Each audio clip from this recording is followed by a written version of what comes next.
We quickly realised that in order to make change across the construction industry, we needed to collaborate with a lot of others. It makes such a great difference, and for me is a really great example of collaboration. You can have strong sustainability ambitions, but if you don't have the supply chain with you on the journey, then really it's like trying to build a house with no foundations. In our industry, up to 80% of a project's revenue is delivered through the supply chain.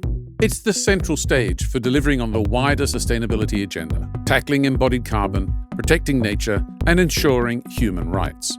So how do you really engage and upskill thousands of businesses to meet these complex demands? Enter the Supply Chain Sustainability School.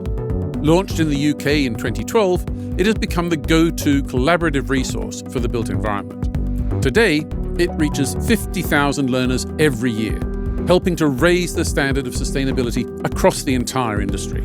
In this episode, we'll explore how this free virtual platform works and the tangible benefits it brings to customers, contractors, and even the planet.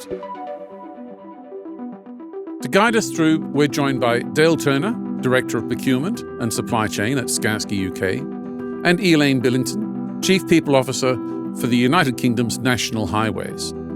But first, to set the scene, here's Nick Baker, Sustainable Supply Chain Manager with Skanska Group. Nick, welcome to the podcast. Thank you, John. Great to be here. Let's get straight to it. Would you say that it's impossible to build a sustainable project without a sustainable supply chain? I mean, yes, the short answer is absolutely. And if you think about a typical construction project, a lot of the environmental and social impacts associated with that project are built in long before you even start on site. And those impacts sit in the materials and the products and services that come through the supply chain. At the same time, it's also true that a lot of the solutions that we need to the sustainability challenges that are out there also come from the supply chain. So whether that's advanced low-carbon solutions or more responsible sourcing or more efficient ways of working, those don't all happen on site. A lot of those start in the supply chain too. So, you can have strong sustainability ambitions, but if you don't have the supply chain with you on the journey, then really it's like trying to build a house with no foundations. So, practically speaking, how does the school help Skanska make projects more sustainable? I think what the school does really well is that it makes sustainability practical for the supply chain. So it takes some really big topics like climate or nature or human rights, and it breaks them down into really clear, accessible pieces of learning that suppliers can take into their own business. And that's important for Skanska because, on our projects, we rely on thousands of suppliers making decisions every single day.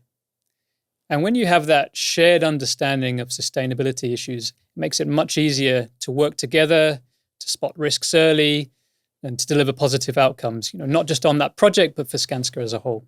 And what are the biggest benefits that this brings for Skanska, for customers, and even for the suppliers themselves? I think two of the biggest benefits are that the school really instills confidence and consistency with our supply chain. And I feel that they can really engage with sustainability conversations in a positive way and then take action. And it doesn't feel like sustainability is something that's being imposed on them. And that shared understanding that I mentioned a minute ago as well, I think that's really, really significant. And so when clients and contractors and suppliers all have that, then collaboration becomes much smoother and much more effective. And the great thing with the school is that, of course, all of the learning materials are shared openly. So the benefits aren't restricted to a single project or even a single business. The school really has helped to raise the standard in sustainability across the industry. I'm guessing that you've done a few of these modules yourself, Nick. Any favourites? They're adding content all the time. I think there's some really good material there on human rights and modern slavery, and with the new kind of due diligence legislation that's coming through in Europe. That material is really valuable, both in my role and for sharing with colleagues. Great, Nick.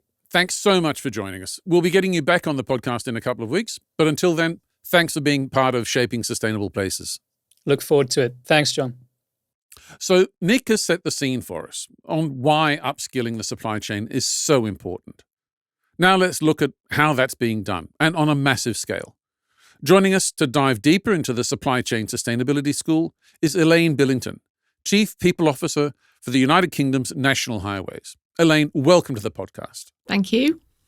And also with us is Dale Turner, Director of Procurement and Supply Chain with Skanska in the UK. Dale, welcome to the podcast. Thank you. Good to see you. Great to have you both here. Dale, if we can start with you, what is the Supply Chain Sustainability School? I mean, do you have an elevator pitch for us? Yeah, at a very high level, it's a tool for addressing the challenges we have in our industry. It's a common way for businesses and individuals to assess their sustainability competence and knowledge against a number of different areas. It's a virtual environment. We do have face-to-face sessions, but a lot of it's done online, and essentially do an assessment that tells them where they have a strength in a certain area, and then it will give them an action plan of free resources that they can access to upskill. And then the idea is that 12 months' time, they do another self-assessment, and then they come back and have another action plan. And then over time, they increase their competence. And there's lots of different things that they can access, e-learning modules, case studies, policies, broken down into beginner, intermediate, and advanced levels. So wherever you are on your journey, just starting or further down the line, there's something in the school for them. So a real feedback loop to monitor progress and then make things better. You were part of founding the school back in 2012, I believe. Tell us about what happened then. Yeah, I mean, originally it came as part of Skanska's 2010 to 2015 business plan. We put in there that we wanted a supply chain school. The reason for that was that society was changing. Skanska's aspirations were changing around sustainability, and certainly our customers and clients were. We didn't quite know what that was going to be at the time. And I think we quickly realized that in order to make change across the construction industry, we needed to collaborate with a lot of others. So at that stage, we decided that we needed to go out to the market and see if we could have some like-minded other organizations that would help us with that. And it's really taken off and has really developed. Tell us about that development and where the school is today. Yeah, so I should have a bit of a shout out to a couple of the original founding members. So there were 6 of us, Kia, Morgan Sindel, Lend-Lease, Sir Robert McAlpine, Wilmot Dixon, and the Construction Industry Training Board that started this off and really put the foundations in place. We have a delivery partner in Action Sustainability that create a lot of the content that sits behind those. But those were the founding members. If you kind of fast forward a year's time, we had 16 partners, and these are people that are funding the school to help it get off the ground and make sure that the content is free for the supply chain at source. And then if you fast forward kind of 14 years now, we've got nearly 220 partners, around 50,000 learners each year accessing content. And as the school's expanded, you've been adapting the content. So now you're supporting regions and sectors across the United Kingdom and in the Republic of Ireland for their specific requirements and targets. Yes, and something that I might talk about a bit later as well is we've just launched in the US last year, which is a really big growth area for us. Yeah, that's going to be really interesting to hear about. Now, looking at the website, the school covers a huge range of topics. Some of these you'd see as traditional sustainability and supply chain, like low carbon concrete and embodied carbon and things, but some of them aren't. Why have you got such a broad scope, and why did you feel the need to expand to those areas? Yeah, I mean, I think if you go back to the beginning, the definition of sustainability was quite narrow. We might have talked about green or a bit of carbon. I think as the years have gone by, we've obviously had to adapt the school to a new definition of sustainability. So whether it be social value or biodiversity in nature, we've had to expand that. We've certainly gone into areas like modern slavery and human rights, which is a big area, and fairness, inclusion and respect, which is probably the biggest growing area in terms around behaviours. But I think we've had to look at enablers of that. So we've developed content for how to procure well.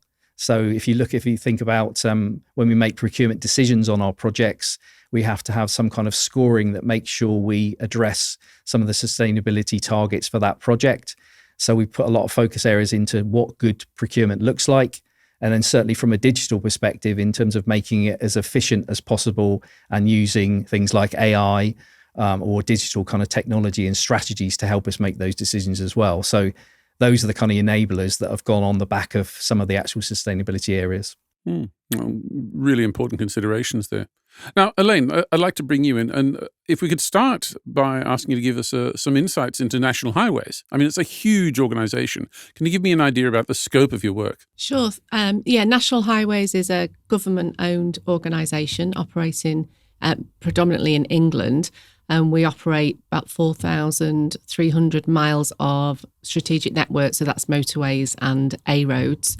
And we are focused on kind of enhancing that network, running it well, and maintaining it. So those are the kind of the priorities that we look at. And we do that through our imperatives of safety, delivery, and focus on the customer, employing around about 7,000 employees directly, but a huge amount beyond that with our supply chain partners to really ensure that the network runs smoothly across England. And your role is Chief People Officer. So I'd assume that the skills and the competence levels of your people are the most important thing you work with. How does the supply chain school support you and National Highways in that work? Absolutely. We're focused on developing our own employees through the skills development programs that we do. But what we are also really keen to do is work with our supply chain colleagues to make sure that we're going beyond our direct employees. And what the school offers is a central hub, building on what Dale was saying, and consistency of standards of learning and a huge variety of resources that are available to the supply chain in the broadest sense, so not just our tier one colleagues, but also well beyond that. And those structured pathways, workshop, events, the whole range of resources, and the fact that it's free to people, they can access it. And through the partnerships that we've got, that enables us to be giving back, if you like, and making sure that all organisations and all people working in our sector genuinely have access to great learning and resources. I'd like us to talk a little bit about the direct benefits for National Highways, but also the benefits for the individuals. You mentioned National Highways' own people from your subcontractors and so on. The people who are listening to this podcast, it's the old question, what's in it for me? What are they getting out of it? I think for me is the quality of the resources and the variety. So there is things within the school that are available, which in my mind are of a very high standard. So on a regular basis, we have about 1,000 colleagues within National Highways regularly engaging with the materials, working with the school. We've worked and partners with the school on the supply chain development system, which allows our partners to assess where they are, understand the gaps, and then access the solutions that the school provide and offer. Dale mentioned the fairness and inclusion and respect work that's done. That's been a huge benefit to us to really support people in understanding the value of the diversity of your workforce and having that respect on the ground and inclusion kind of mindset with people. And, we're focused as an organisation on great leadership, a growth mindset. But to do that on our own wouldn't work. So partnering with the supply chain school, being a partner to the school, being heavily involved, working through those solutions together makes such a great difference. And for me is a really great example of collaboration. You even joined the school board. Why was that important for you? Two reasons, really. Personally, I've always been incredibly passionate about skills and capability and development of that in our sector. I think it's a great sector to work in, and how we offer that out into the wider sort of organisations that are available to us and also the country. I think the school is a really great showcase for what is achievable. So investing in skills and capability in the UK in our sector is personally very important to me.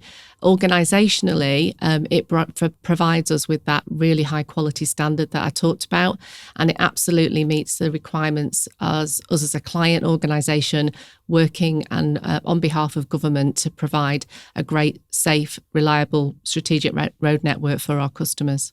Dale, I'd like to bring you in on this question. What benefits does Skanska see from your partnership with the school? I mean, for the company, but also for Skanska's colleagues and subcontractors. Yeah, I mean, I think like Skanska and many others, most of our turnover is delivered through our supply chain. We need to deliver on our customer and client requirements. I think that's a really important thing for us to do going forward, staying close to our supply chain, making sure they can deliver. They're an extension of Skanska, really.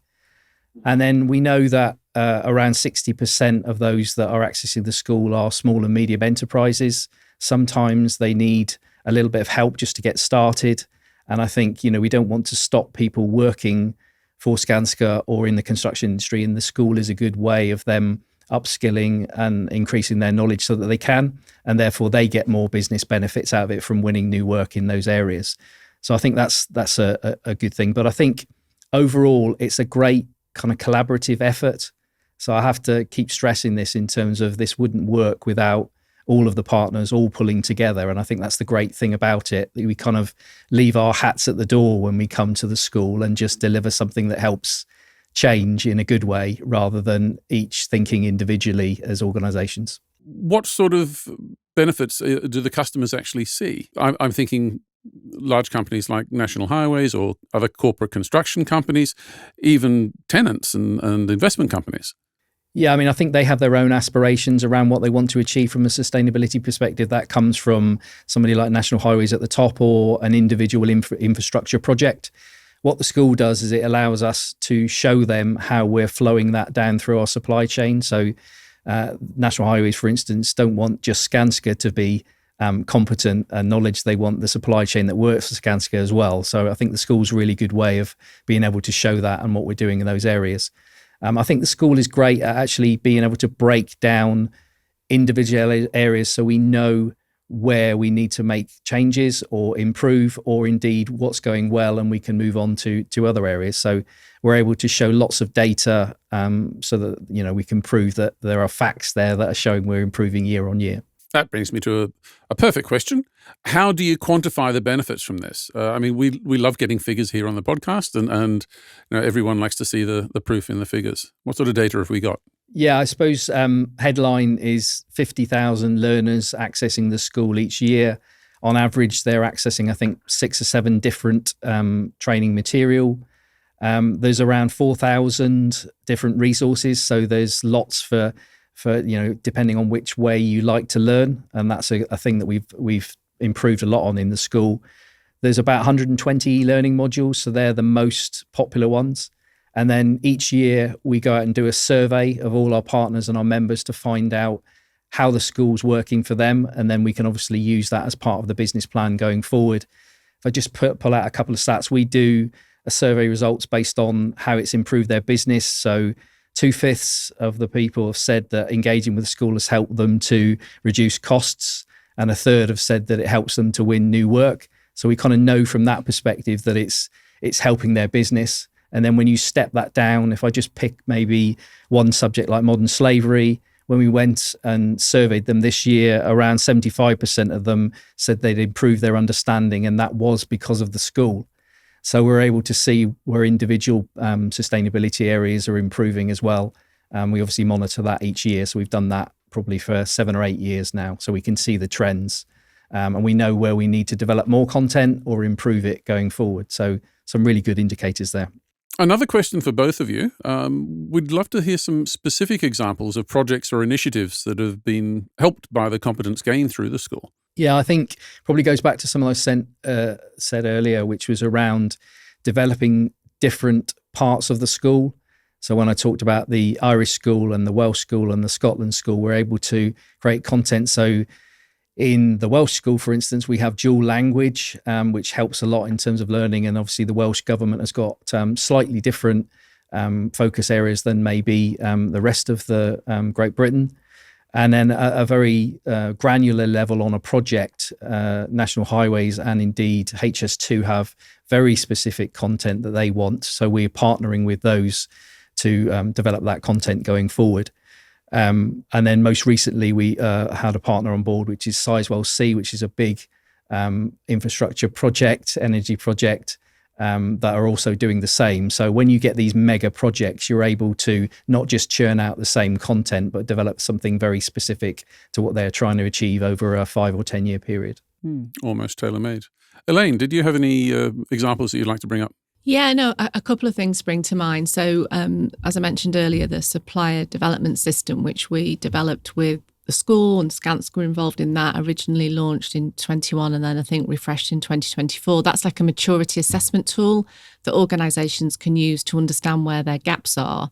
And I think we've had about 470 organisations have used that and found that really helpful, with hundreds of learners taking up the gap analysis, if you like, to ensure that they're upskilling their people. I think the other one is linked to our net zero strategy, and also upskilling and getting accreditation. So for PAS 2080, for example, it's been really fundamental in working with the school and the workshops that are required for organisations to get that accreditation as part of the skill and the capability requirements from a carbon perspective. Now, I'd like to turn to the crystal ball a little bit. Where are we heading now? What's the future looking like for the school? What's next? Yeah, so from the school's perspective, obviously we're 14 years in now. I talked about 50,000 learners. We've got a target of 100,000 learners by 2030. Obviously, we're looking to grow into new sectors. So in the UK, for instance, there's a lot of infrastructure, investment, energy, defence sectors. So we'll be obviously trying to target that. Obviously, we want more partners. The more partners we have, embedding it within their supply chains, then that kind of helps from that perspective. And as I said earlier, we've kind of moved into the US, which is a massive kind of geographical and huge numbers of supply chain to get involved with there. So I think whilst we've made some great progress, we really have, and it's going exponentially, there's still quite a lot more to do. But I think the good thing about the content is you're able to reuse it, as well as create some very specific content. If I just talk maybe just very quickly about what I think is going to happen going down the line, we're going to have to react to how people want to learn going forward. Everybody's got kind of busy lives and they don't want to sit in a classroom anymore for half a day or a day. They want bite-sized access to content. As I said, e-learning is by far the most popular. I think we have 100,000 e-learning hits per year.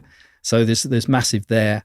Obviously, making sure that the content we have is of the highest quality and make sure it's up to date. We need to make sure that's there. And I think just we've created an app which takes it right to the project face. So we're able to deliver content there for site supervisors and managers. It's not at a corporate level, and therefore we can change kind of people's behaviors and competence and knowledge from that perspective. And then I think AI is going to be really big going forward. So we've learned a lot from the school around how people want to learn and how we can engage and communicate with them. But I think there's a lot more we can do. So for instance, we could see going forward, we might have some kind of AI coach where somebody might come and ask how I can improve in sustainability. And there might be some ways of answering that and helping organizations and people from that perspective. So I think that's going to take off massively in the next 5 years. An amazing future ahead of the school. That's all we've got time for today. I'd like to thank both of you very much for being part of the podcast today and for giving us an insight into the school. So Elaine Billington, Dale Turner, thank you very much for joining us on Shaping Sustainable Places. Thank you. As we've heard throughout this episode, true sustainability in construction is built on the strength of the supply chain. Through accessible learning and unprecedented collaboration, the Supply Chain Sustainability School isn't just raising industry standards. It's delivering tangible benefits, helping businesses reduce costs, win new work, and ultimately achieve ambitious environmental and social goals. My thanks to Nick Baker, Dale Turner, and Elaine Billington for sharing their perspectives. And thank you for listening. Please follow us on your favorite podcast platform and reach out either at our Skanska Group account on LinkedIn or email to podcast@skanska.com. Until next time, I'm John Ambrose, and this is Shaping Sustainable Places.